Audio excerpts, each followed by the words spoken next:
listening to the IELTS podcast. Learn from tutors and ex-examiners who are masters of IELTS preparation. Your host, Ben Worthington. Full Guide to IELTS Speaking Part 1. Hello there, my name is Ben Worthington. In this tutorial, we are going to look at how to efficiently prepare for IELTS Speaking Part 1. And this is going to help you in your exam because we're going to look at not only tips. I'm not a massive fan of tips. I prefer the fundamentals. But this will be good guidance.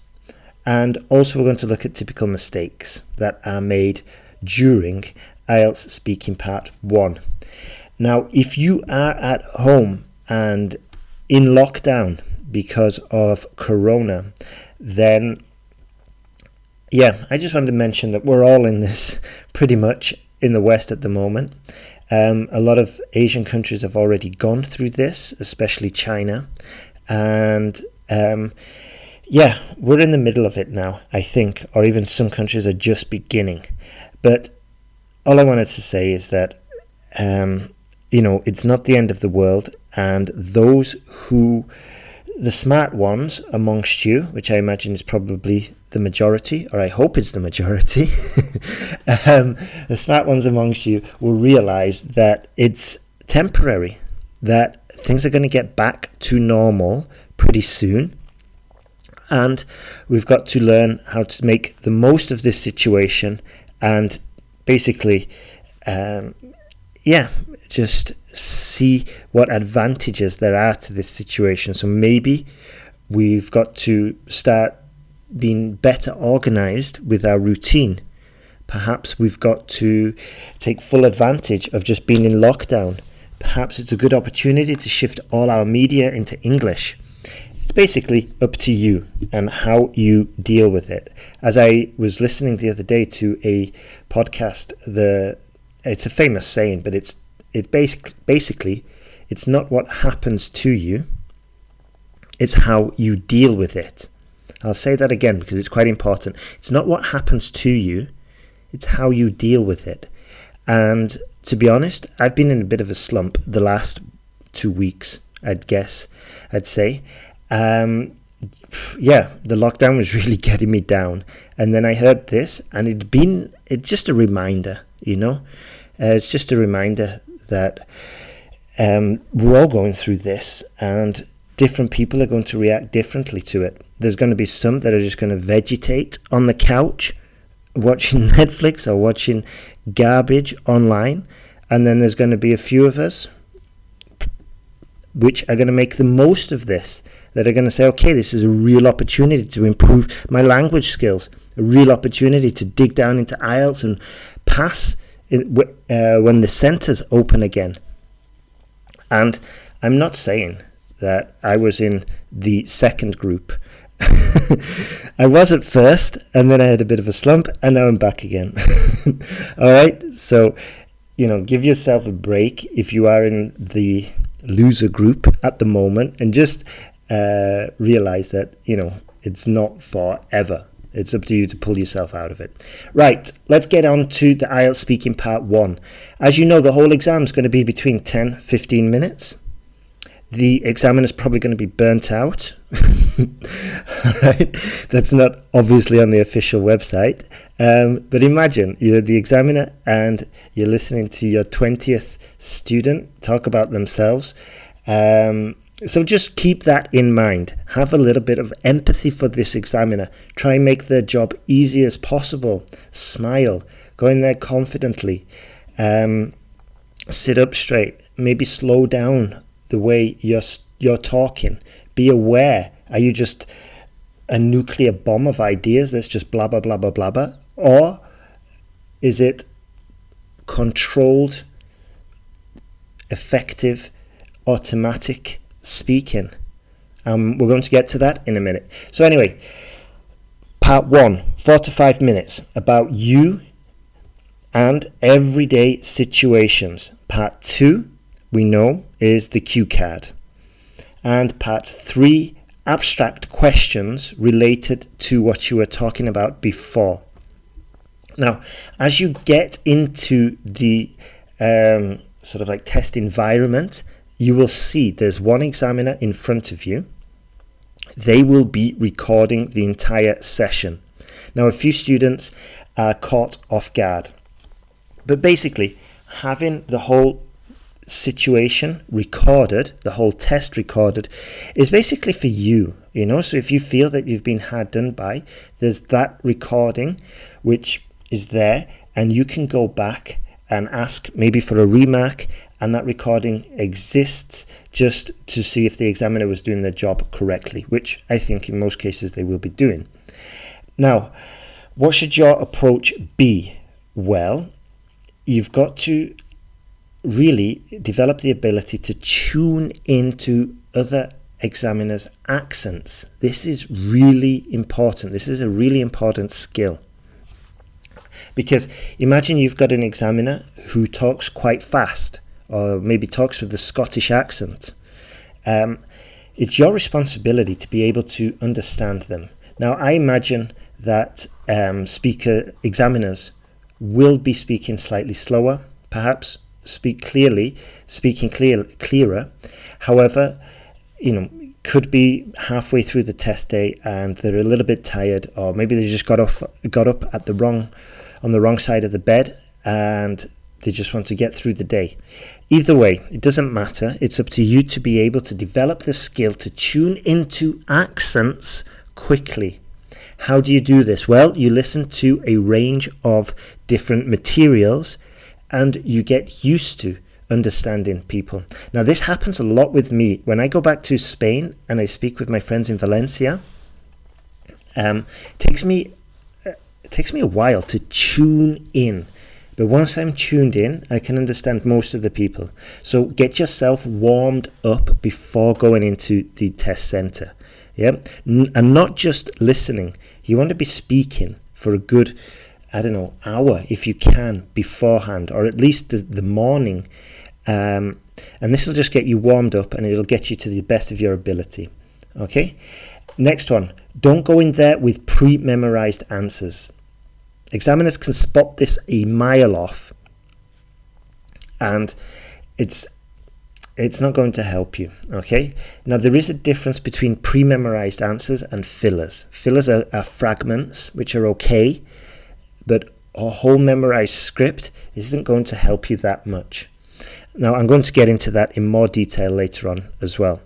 Now, how is it marked? Well, as you know, there's a 9-band scale, and it's going to cover 4 aspects: fluency and coherence, vocabulary, grammar and accuracy, and pronunciation. It's up to you to decide, or it's basically up to you to identify which area you're going to be working on when you're preparing. I don't recommend working on all 4 at the same time. I honestly believe it's best to isolate a certain area out of those 4 that you're going to work on when you're preparing. And if you've listened to previous tutorials, you'll know that if you've listened to those previous tutorials that we've done, there's different exercises we offer and different guidance and maybe even phrases and different techniques and possibly even frameworks that you can use that will help you in each of those different sections. Now, a big issue is stress.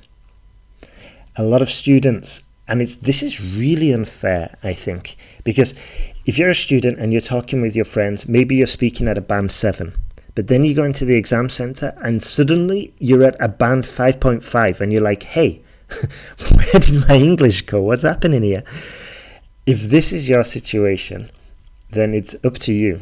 Okay, it might sound like, hey, this is unfair and everything like that, but it's at the end of the day, it's up to you to step up and sort out this problem. So if you find your English disappearing, then you need to get into more exam conditions, and the familiarity of being in that situation, familiarity of doing mock tests will help you gradually to become more confident in those situations. And you can also look on YouTube for confidence building techniques. Maybe you could do diaphragmatic breathing, which is a series of exercises that help calm you down. maybe you could do some visualizations. Maybe you could just do, 10 mock tests so you're completely familiar with it. Here's a little bit of advice as to the approach and the mindset. I always say, if you can approach it as if it's a job interview. Now, if you fall apart in job interviews, then obviously it's a confidence issue. So you don't want to be speaking informally. You want to be speaking at a formal level, but not as stilted, not as formal as your academic. As I've said before, do not try and correct yourself. When I say this, I mean about phrases and dialogue. Don't try and go back in time and then restructure what you just said. If it's a small pronunciation slip or a small grammar slip, then you can go back and correct it.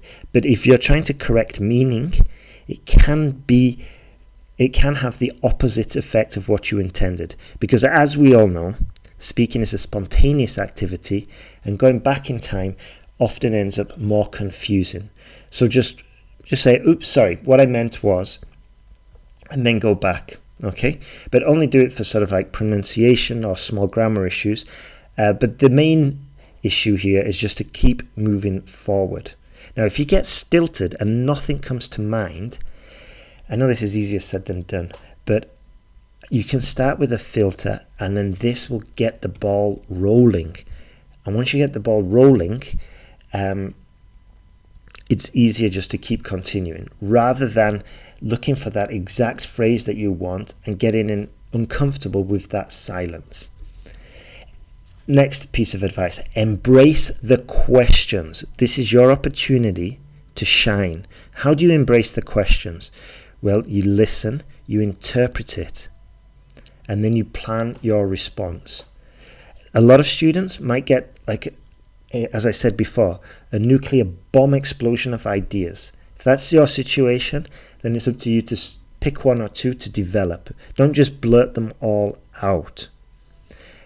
The other extreme is that nothing comes to mind. And as I just said, in that case, go with a filler just to get the ball rolling. And what you'll find more often than not is that the ideas will come just as long as you get started.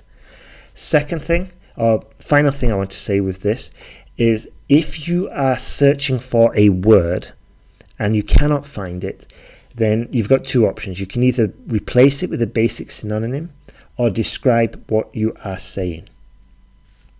Now, what you want to know with IELTS Speaking Part 1 is that it's going to be about familiar information questions about yourself, your background, your origin, your story, your preferences, your hobbies.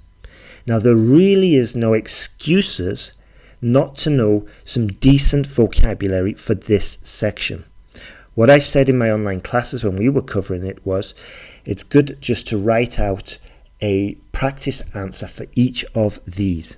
And as I said before, if you can put these into a Google Doc or some kind of grammar correction software, you'll often pick out a lot of errors.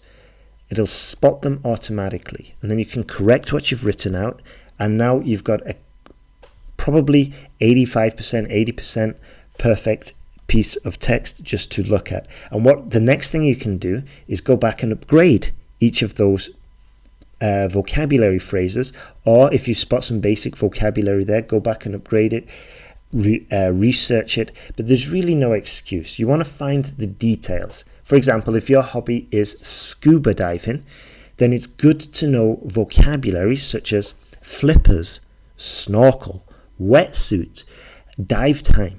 All of these topic-specific phrases and words that will help you get a better score. Also, you're going to be better prepared, and this is also going to boost your confidence. Now, the reason why we start off with part 1 and it being kind of trivial, almost small talk stuff, is two reasons. One, just to get you accustomed to the examiner, get you accustomed to the situation, get you relaxed. This way, you're more likely to give the best score you want, which leads to, the best score possible, which leads to a more accurate assessment of your ability. Also, it's like I said a few minutes ago, it's the warm-up, and this will get you up and running. We don't start off with part 2 from the get-go because that would be extremely difficult, and it's probably going to end up with a score lower than you deserve. And then part 3, we're looking at more abstract analytical questions. And a tip, by the way, for part 3 answer, or for part 3 training, is to start describing processes. Start giving instructions to people, and you can tell then if you give instructions for somebody on how to, change the vacuum back in your vacuum cleaner, and they can't do it with your oral instructions, for example, then there's probably some flaws in your communication. And it's this level of speaking, Can you make good comparisons, abstract comparisons? Can you develop your answers? Can you almost as well argue? Can you debate with somebody? This is the level we're looking at. It's no longer your ability to explain what's on a cue card, your best childhood friend or your best teacher. No, part 3 is higher level. Anyway, I'm going off topic, which is something that I tell you always not to do. Okay, I'm going off on a tangent. So back to part 1. You want to collect relevant vocabulary about these topics. These topics include your country, your city of origin, your town, your village. Look on Wikipedia. Your daily routines. Have you ever written out your daily routines? And one thing is being sort of like semi-conscious about them. Yeah, I know what I do every morning. I go for a coffee, then I pour my cereal, then I do this. And off the cuff, so to speak, you could probably, you're probably aware, but being able to explicitly state what you do and the order that you do them and the specific vocabulary needed to explain that, you're probably not going to find these gaps in your vocabulary until you write it out and until you think about it. This is why it's insanely important when you're talking about work and employment that you can effectively and confidently explain your profession. Just the other day in the online classes that we're now doing for students who are on the online course, I was talking to one student from Brazil and I asked him, what is his name now? Edu, I think. Edu, what is your job? And he's just like, I help people with physical sports injuries. And I was like, a physiotherapist? And he's like, yeah, that's it. And I was like, Edu, you've got to know how to describe your profession. You've got to know the terminology in your profession. So as I said, although you might be aware of it, it's not until you write it all down that you can spot the errors, that you can identify the gaps in vocabulary that need to be filled. Moving on, other topics: background, education and childhood, your family structure, is your brother-in-law your father, acting as your father? These kinds of terms.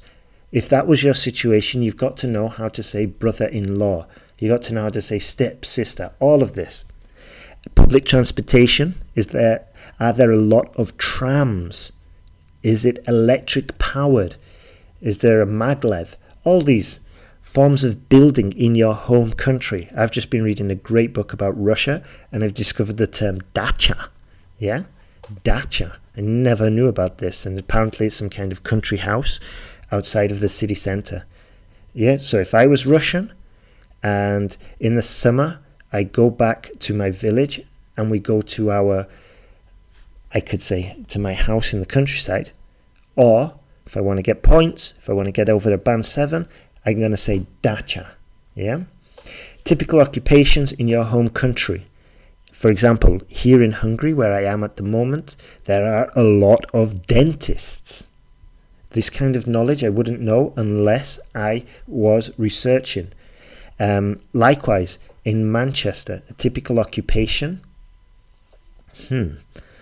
I don't know, actually. A typical occupation in Manchester.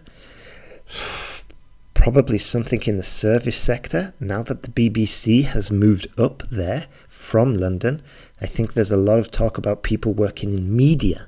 So I could easily say that. But anyway, it doesn't have to be 100% accurate.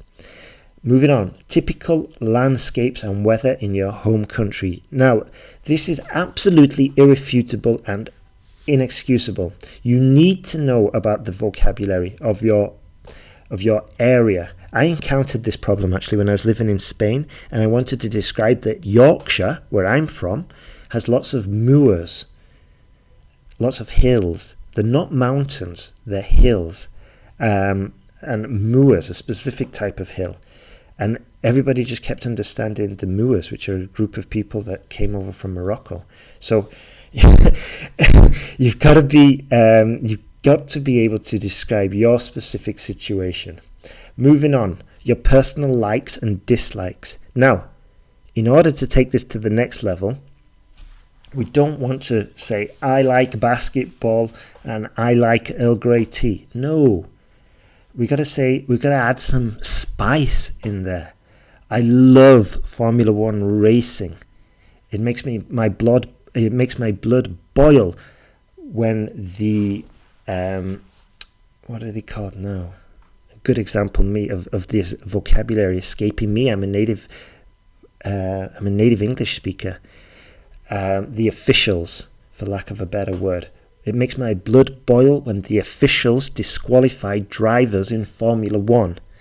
You see how much vocabulary was there? I'm talking about officials. I've got a nice collocation, my blood boil. It makes me angry. In Formula One, disqualify, more vocabulary, the drivers.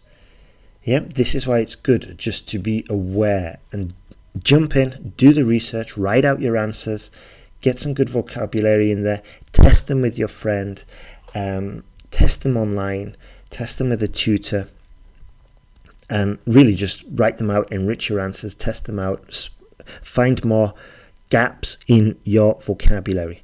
Moving on, preferences in reading, preferences in films, music, games. Also, another good reason to expand your vocabulary on likes and dislikes. Do you dislike opera, or do you absolutely hate opera? Do you love looking after your cat, or are you more of a dogs person? Yeah? Your hobbies, interests, pastimes, that's straightforward. We should be doing this with all of it. Celebrations, holidays, festivals, languages, linguistic proficiency, and then once again, newspaper, media, and TV. Now, the questions in part 1 of the speaking exam are only going to be focusing on 2 of these. Yeah, it could be family structure, and then celebrations, holidays, and festivals. It's only going to be 2. All right.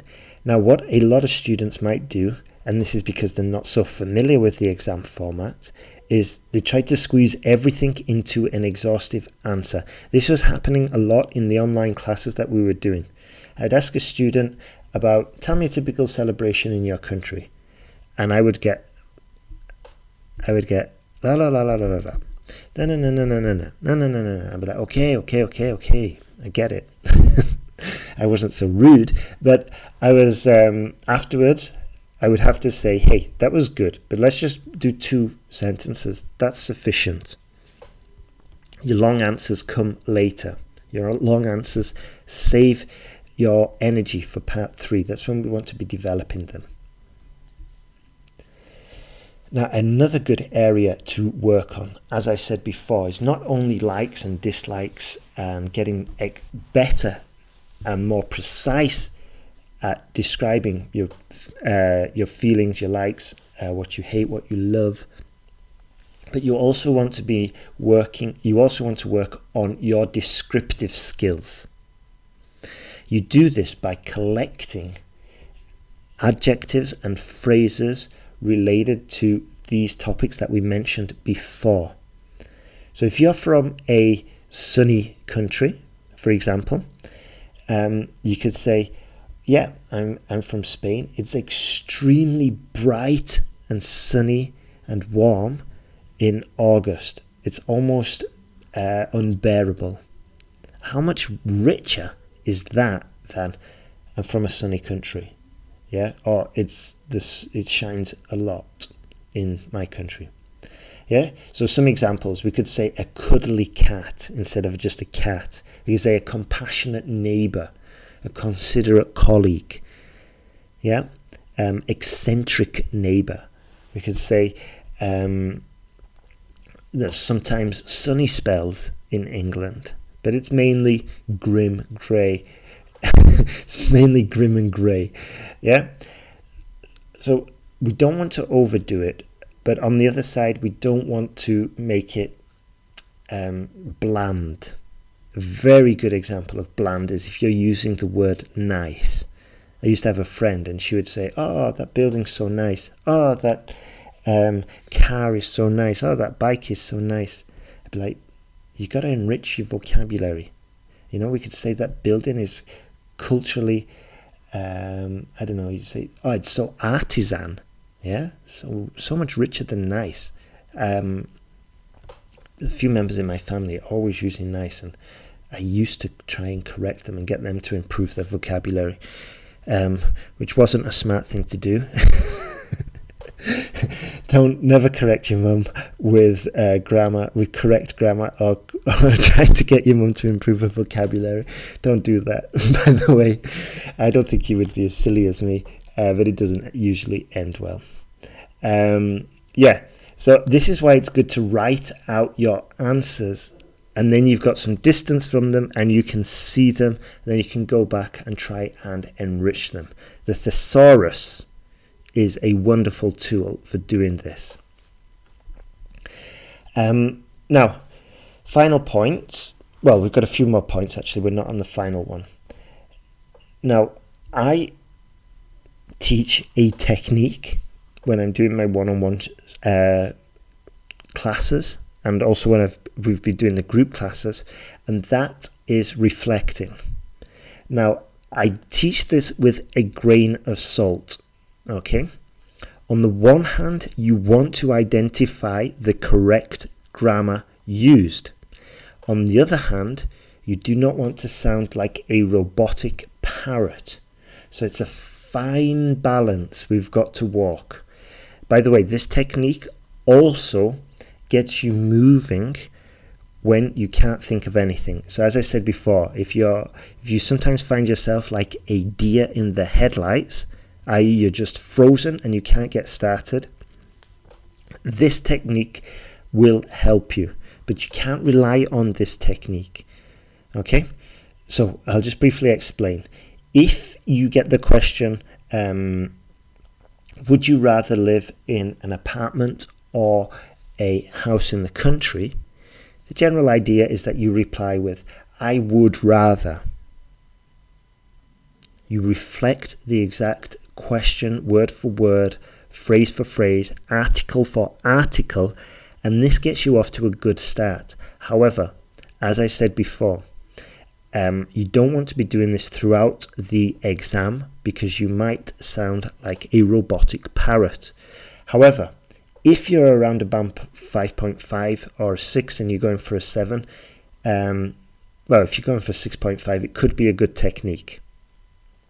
But if you're going for a 7 or over, what you need to do is use this technique, but enrich it. I'll very briefly say. So if we get the question, would you rather live in a house, in an apartment or a house in the country? We enrich it by reflecting it back, but we improve it. We say, well, to be honest, I'd never really thought about that. I think I'd probably prefer living in the countryside rather than stuck up in a flat. Okay? So this way we haven't done it word for word, but we have reflected the exact same grammar tense, but we've added a few I'd probably. Yeah, we answered with a contraction there.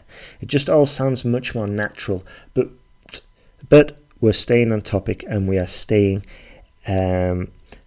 we are totally staying focused on what has been asked of us. We're not bouncing around talking about different subjects. So it is a very powerful technique, and it's great to get you started, but don't rely on this. Okay? Use it. It's one of the many tools that you can get on the Speaking Confidence course. I'm not going to go into how we can gain this skill at the moment, because that's not the focus of this tutorial. Focus is mainly on part 1.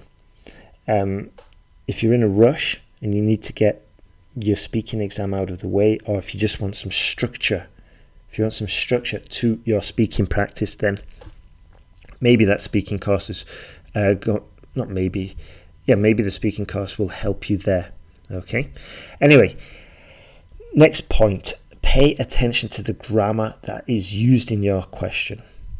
Very similar to what we were saying before. How do we do this? Well, we can listen to mock exams. Yeah.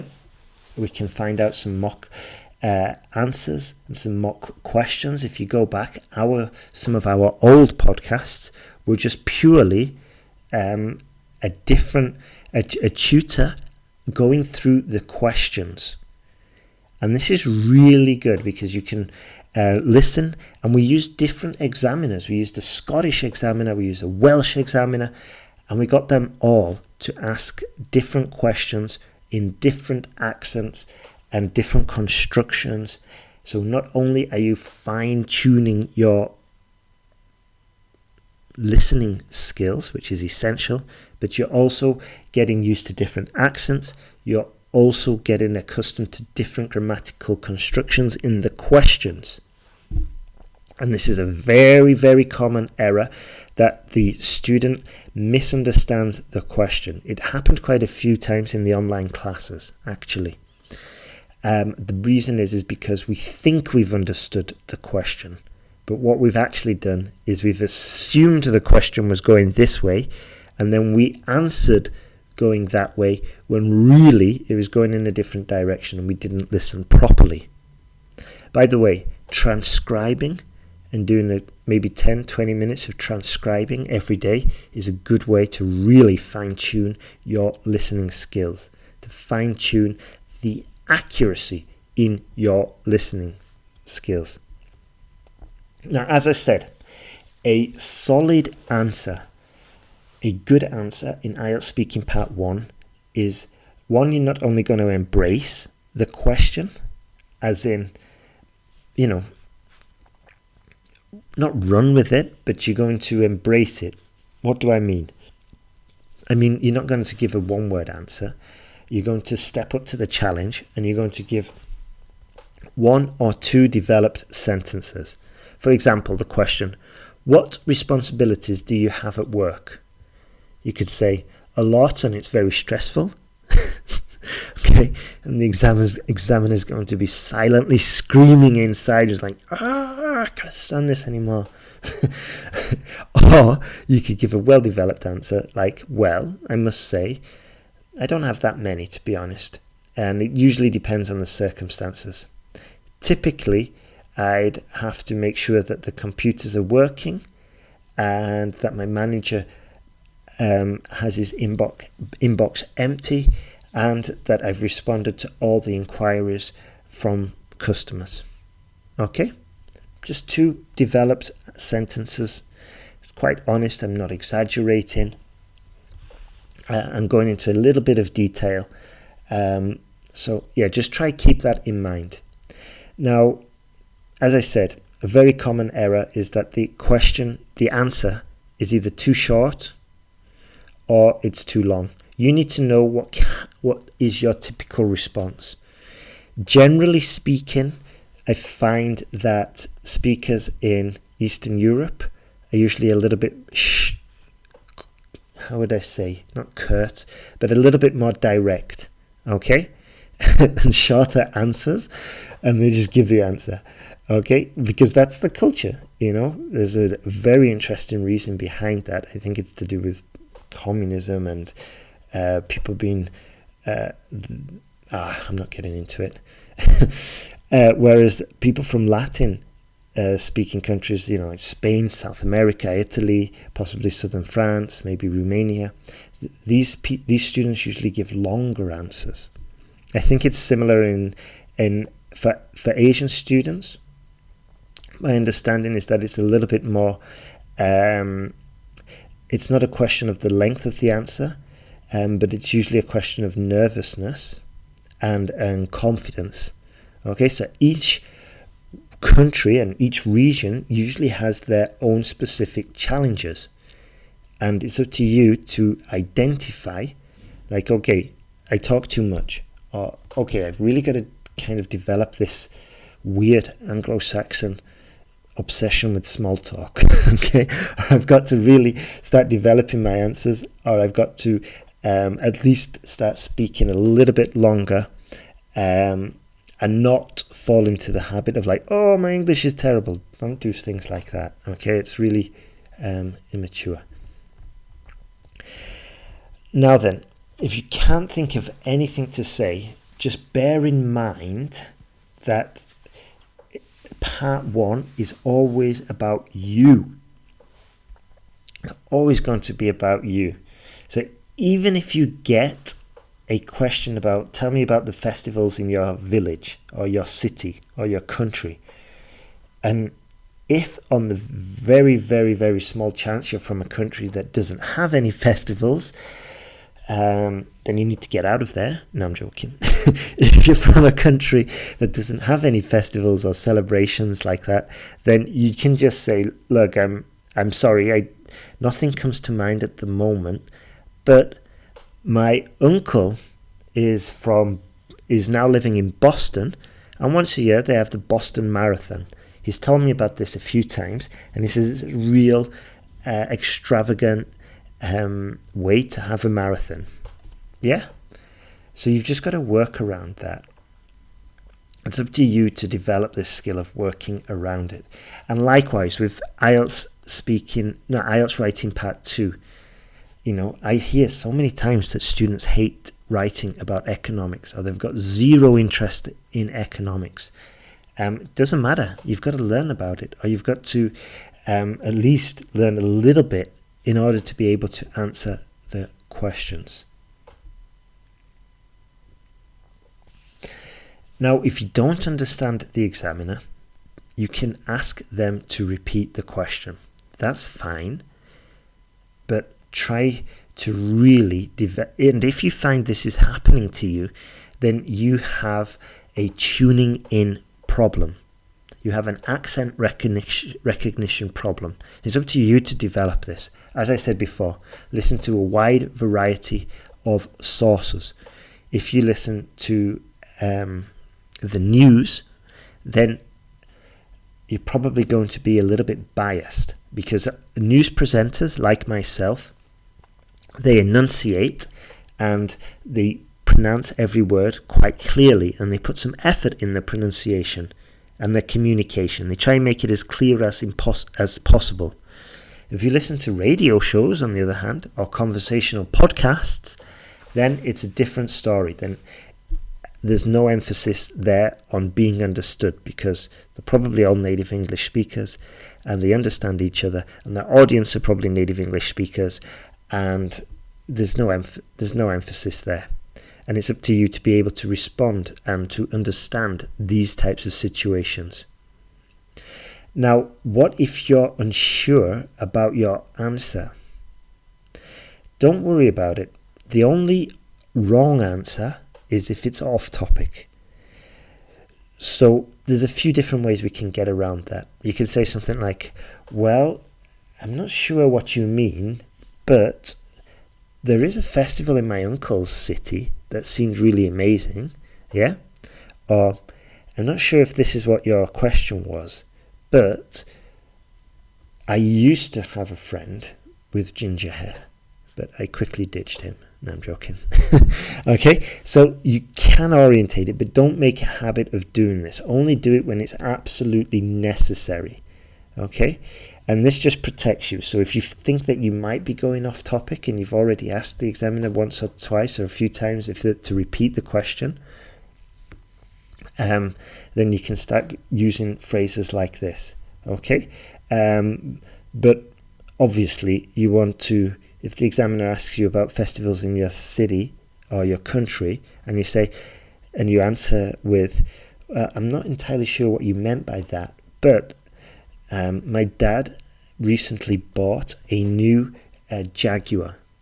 Okay? Then it's just like, what? Get out. No, it's not going to happen. But what I'm saying is that if you are going to use that approach, obviously make it as on topic as possible.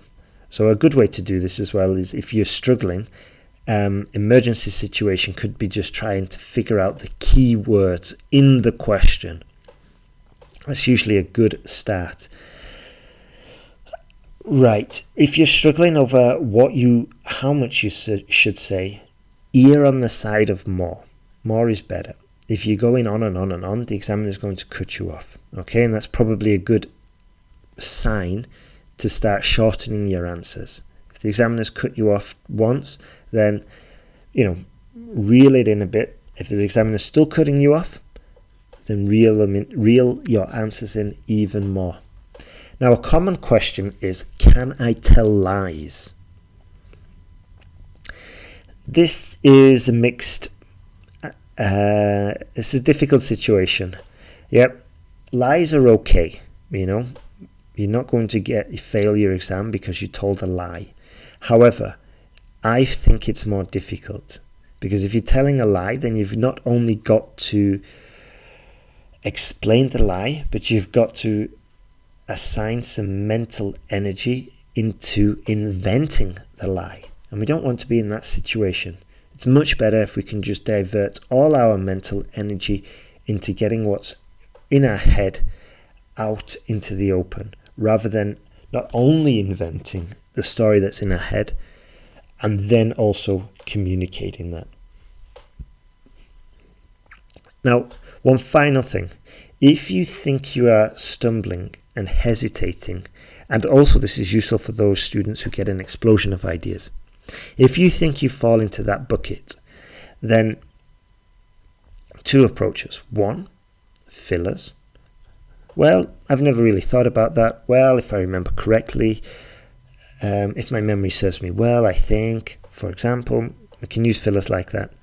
I think a more powerful approach is to pause and possibly even lower your voice. But pausing is definitely the way to go. You put a second pause in there, a 1 second pause in there, and what this does is creates a tiny little bit of suspense. It allows you to collect your thoughts, and it makes what you say sound more important. We've talked about this a few times before on the podcast, so I just wanted to remind you there. So we're finishing now. Thank you very much for listening. We've got some more podcasts coming up about the speaking, especially speaking part 2, the cue cards, so keep an eye out for those.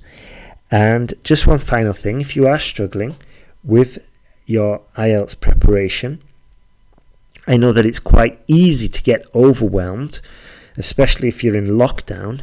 Then, assigning some structure to your day, assigning some structure to your study schedule, and even following a laid out process, for example, which is what we've got at on the online course. This will help you a lot. This will relieve a lot of stress and frustration. If you've got a clear process to follow, for example, this is what we've got on the online course.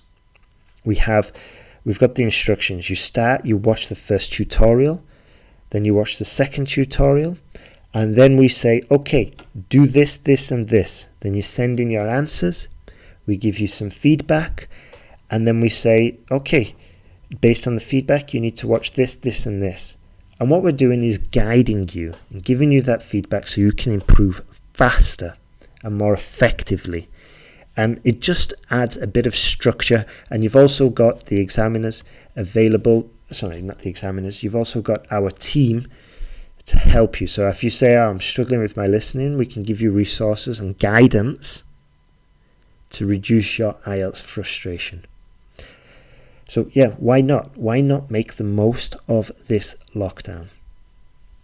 That's everything from me. If you are struggling, then come over to IELTS Podcast, have a look at the online courses, perhaps send us an email and we can get back to you. If you know any other students that are in a similar situation to you and are struggling, then send them our podcast. Please share this. Also, you might want to get our podcast app, which is available on the iTunes store and the Android store.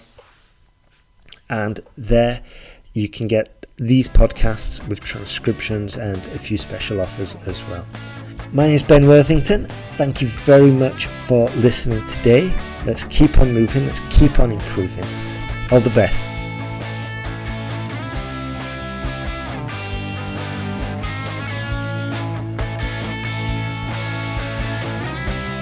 Thanks for listening to IELTSPodcast.com.